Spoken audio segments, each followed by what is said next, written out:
Hello! Story time again. Mog the Forgetful Cat by Judith Kerr. We love this one. No, we don't. Yes, we do. Once there was a cat called Mog. She lived with a family called Thomas. Mog was nice, but not very clever. She didn't understand a lot of things, and a lot of other things she forgot. She was a very forgetful cat. Sometimes she ate her supper and then she forgot that she had eaten it.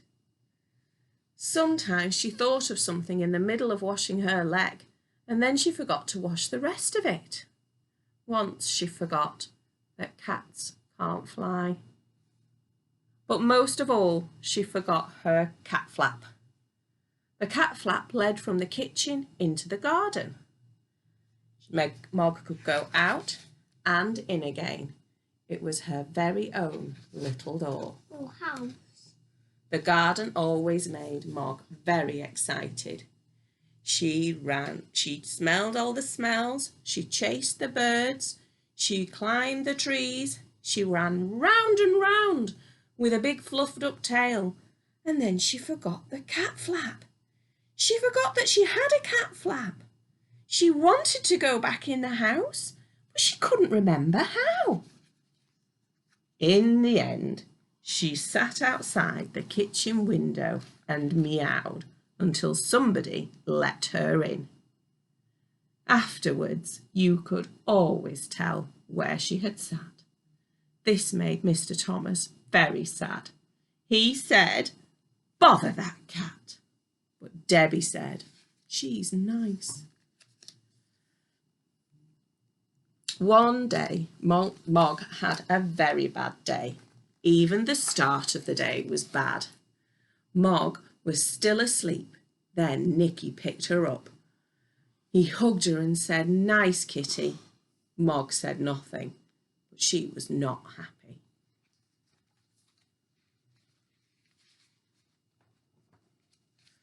Then it was breakfast time. Mog forgot that cats have milk for breakfast. She forgot that cats only have eggs as a treat. Mog had an egg for breakfast. Mrs. Thomas said, "Bother that cat." Debbie said, "Nicky doesn't like eggs anyway." Mog looked through her cat flap. It was raining in the garden. Mog thought, perhaps the sun is shining in the street. When the milkman came, she ran out. The milkman shut the door. The sun was not shining in the street after all. It was raining. A big dog came down the street. Mog ran. The dog ran too. Mog ran right round the house and the dog ran after her. She climbed over the fence. She ran through the garden and jumped up outside the kitchen window and meowed her biggest meow, very sudden and very loud. Mrs. Thomas said, "Bother that cat!" Debbie said, "It wasn't her fault." It wasn't. Mog was sleepy.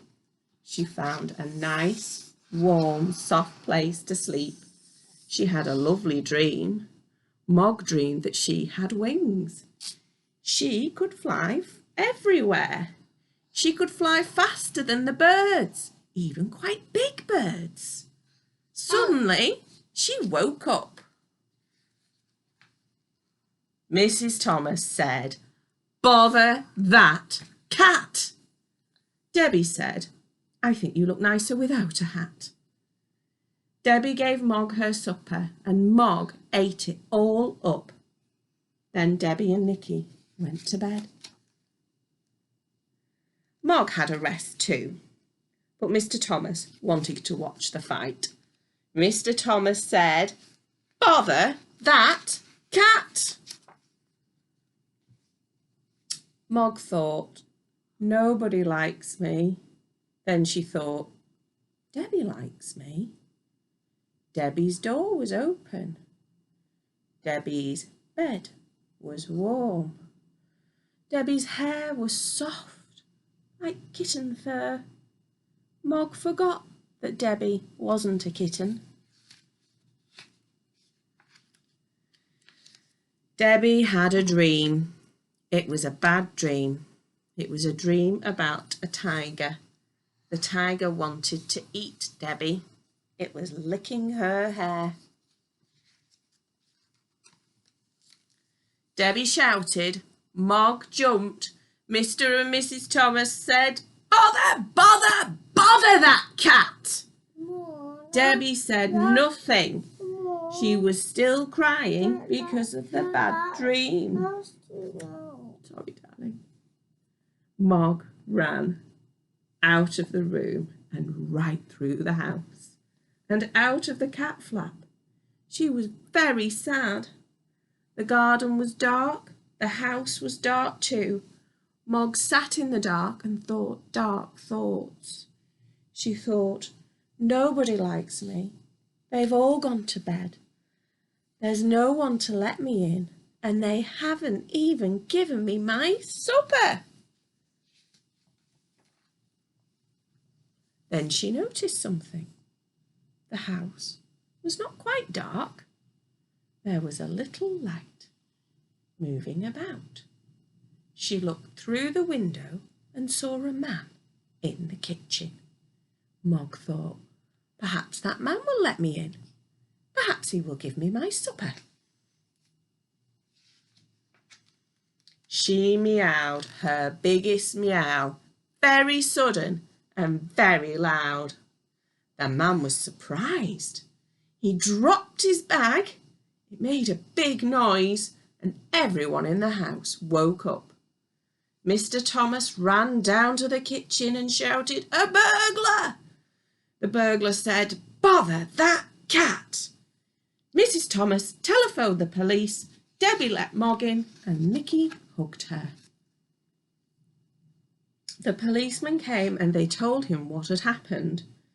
The policeman looked at Mog. He said, "What a remarkable cat. I've seen watch dogs, but never a watch cat. She will get a medal." Debbie said, "I think she'd rather have an egg." Mog had a medal. She also had an egg every day for breakfast. Mr. and Mrs. Thomas told all their friends about her. They said, "Mog really is remarkable," and they never, or almost never, said, "Bother that cat." And that was Mog the Forgetful Cat by Judith Kerr. Hope you enjoyed it.